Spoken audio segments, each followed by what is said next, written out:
Ainda falando-se da avaliação diagnóstica, da avaliação formativa, da avaliação somativa, traçando ainda comparativos entre os três tipos, né? Avaliação formativa, quais são os obstáculos, né? Falta de conhecimento das metodologias de avaliação, limitações na formação didática do docente, maior valorização das atividades de pesquisa do que acadêmicas e rigidez da estrutura escolar. Veja bem, falta de conhecimento das metodologias de avaliação, ou seja, muitas vezes a gente não avalia, não é porque não sabe avaliar, é que de fato nós não conhecemos quais são as metodologias, quais são as estratégias, quais são os recursos que eu tenho à minha disposição, quais são os tipos de avaliação que eu posso estar utilizando, e isso aí, né, de certa forma, dificulta no meu processo, né, dificulta na minha ação docente e, consequentemente, traz péssimos resultados para a ação discente. E aqui nós temos ainda a somativa e a formativa, né? No caso, a somativa é pontual, formal, estática, julgadora e, nesse caso, é utilizada para a tomada de decisão. Pontual porque nesse caso, ela busca quantificar, não é isso? Ela é formal porque ela é realizada somente em um momento definido, ou seja, ou no final do bimestre, ou no final do semestre, ou ainda no final do ano letivo. Por que ela é estabelecida, ela é estática, não é isso? Porque nesse caso aí, né, ela é apenas o resultado do que foi feito anteriormente. Quando fala que ela é julgadora, porque ela vai dizer de acordo com o que eu apliquei, ela vai dizer quem são os bons alunos, quem são os maus alunos, e a gente vê que dependendo de fatores, né, de fato, embora às vezes eu tenha as melhores técnicas, as melhores metodologias, vários instrumentos, nem sempre, às vezes, essa avaliação ela é capaz, de fato, de dizer até que ponto o aluno aprendeu, né? E quando ela se fala que eu tomar decisão, nesse caso aqui, ela fala a questão da progressão, né? Infelizmente, é através dela que o aluno vai ter condição de ter essa progressão para uma sala seguinte ou para o ano seguinte. E no caso, a avaliação formativa, ela é contínua, informal, ela é dinâmica e ela é não julgadora, como já falamos anteriormente, né, que ela acontece a todo momento. Quando ela fala que ela não é julgadora, nesse caso, ela considera, né, as fases de aprendizagem do aluno continuamente, diariamente, levando em consideração, né, todo o processo pelos quais o aluno passa dentro da sala de aula.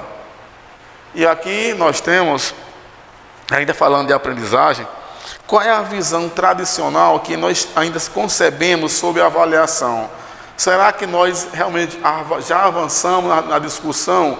Será que nós já avançamos, de fato, na questão da teoria e da prática, né? Da questão do conhecimento e da aplicabilidade no cotidiano escolar? A avaliação como instrumento de controle, né? Essa é a visão tradicional, né? Ela é ainda como controle, comparação, classificação. Geralmente, quando ela fala de comparar justamente isso, você vai dizer, esse aluno aqui, esse aprendeu, esse não aprendeu, esse é um bom aluno, esse é um mau aluno. E talvez essa é a visão tradicional, né? O resultado quantitativo, ou seja, para a visão tradicional, não importa o que o aluno fez ou deixou de fazer, não importa os objetivos que ele alcançou ou não alcançou, vai considerar-se somente o processo quantitativo. O professor e escola exercem papel de autoridade do saber e o aluno é receptor. A gente sabe que isso não pode mais resistir, não é isso? Ou seja, o professor não é autoridade. Na verdade, dentro da sala de aula, o que deve haver, hoje nós somos mediadores, não é isso? A gente não é mais o detentor do conhecimento. Na verdade, dentro da sala de aula, o que deve haver é uma troca de experiência, uma troca de ideias, mas essa infelizmente, em algumas situações ainda acontece isso, né? Ou seja, o professor ainda é opressor no tocante à avaliação, né? Instala assim um medo. A gente tem professores ainda que usam a expressão: eu vou te esperar na prova.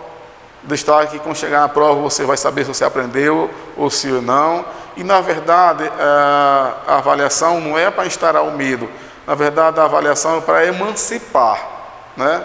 Prova pode ser o único meio de coleta de dados. Só que nas escolas ainda hoje já tem aquela dita semana de avaliação, né? Ou seja, onde marca o dia e a hora e o tempo que o aluno tem disponível para realizar um único instrumento, né, de avaliação, que são aquelas perguntas objetivas ou subjetivas, e não usa outros instrumentos. E ainda nós temos ainda a visão tradicional da avaliação, não é isso? Que nós já falamos, ela é classificatória, né?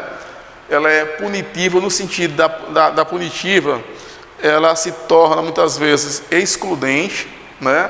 Porque nesse caso aqui, elas vai enfatizar mais os erros do que os acertos, né? E ela tem a função ainda de medir, julgar, classificar e muitas vezes de excluir, né? Porque nesse caso aqui, a gente percebe que muitos casos de evasão, de reprovação, ainda vem dessa visão que eu tenho de avaliação. E qual é a visão mediadora? A avaliação vista como um processo, né? uma nova ação. Sua intervenção contribuirá para o desenvolvimento do aluno. Aluno e professor vão refletir sobre os objetivos que devem ser alcançados.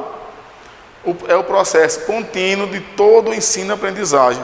Essa é a avaliação, quando se fala essa questão da visão mediadora, é justamente isso. Essa relação professor-aluno, ela é essencial porque, nesse caso, oportuniza o professor conhecer o seu alunado, como também lhe dá a liberdade de estar usando os vários instrumentos que você tem a seu dispor para que você possa estar avaliando diariamente e continuamente. A escola poderia existir sem avaliação? Bem, tendo como base o conceito de avaliação, não, né? É claro que a gente sabe que existem algumas escolas que, de certa forma, eles dizem que não aplica a avaliação, o que, na verdade, eles apenas estão usando conceitos diferenciados, ou seja, não existe aquela semana de avaliação. O que existe são chamados instrumentos, né, e momentos e etapas em que essa avaliação ela é aplicada, não é isso? Com base e ainda nesse caso, com base na concepção de avaliação, o erro passa a ser um indício, entre muitos outros, do processo de construção do conhecimento. Ou seja, quando se fala na questão que a escola não pode viver sem avaliação, e aqui reporta-se ao erro, é justamente isso. A avaliação, ela serve também para você verificar os objetivos que o aluno alcançou e o erro. Por que o erro, nesse caso, ele é primordial? Porque é através desse erro, os objetivos que não foram alcançados, é que nós vamos rever os nossos métodos, rever os critérios que foram adotados para a avaliação, e isso fazer com que transforme num processo de construção do conhecimento. Nesse sentido, requer a ação docente mudanças, porém, toda mudança pressupõe risco. Muitas vezes é preciso reconstruir um olhar num movimento que requer a demonstração do modo como se interpreta a realidade e se organiza a vida. Ou seja, a gente vê muito de professores que eles ainda, né, batem de frente quando você coloca para os mesmos essas novas metodologias, esses novos modos de ver ou avaliar, esses novos recursos para que você possa estar avaliando. E para eles, essas mudanças às vezes não fazem sentido, né? E termina que, de certa forma, os alunos estão prejudicados por esse professor, esse grupo de professores, de certa forma, ir em contra essas mudanças. E aqui, para finalizar, né, nós vamos também finalizar com o pensamento de Jussara Hoffmann a respeito do que é a avaliação, né? Eu gosto muito dela, né, no tocante a essa questão da avaliação. A avaliação é essencial à educação, inerente e indissociável, enquanto concebida como problematização, questionamento, reflexão sobre a ação. Um professor que não avalia constantemente a ação educativa no sentido indagativo, investigativo do termo, instala sua docência em verdades absolutas, pré-moldadas e terminais. Ou seja, nesse caso, o que ela quer dizer? Nós, enquanto professores, devemos estar continuamente nos avaliando também.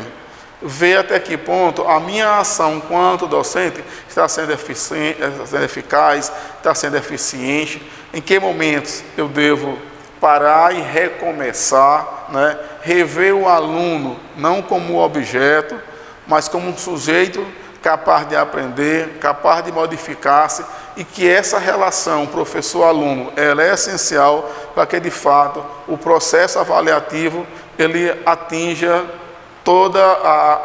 os objetivos e as suas funções em sua totalidade, ok? Então, um abraço em todos.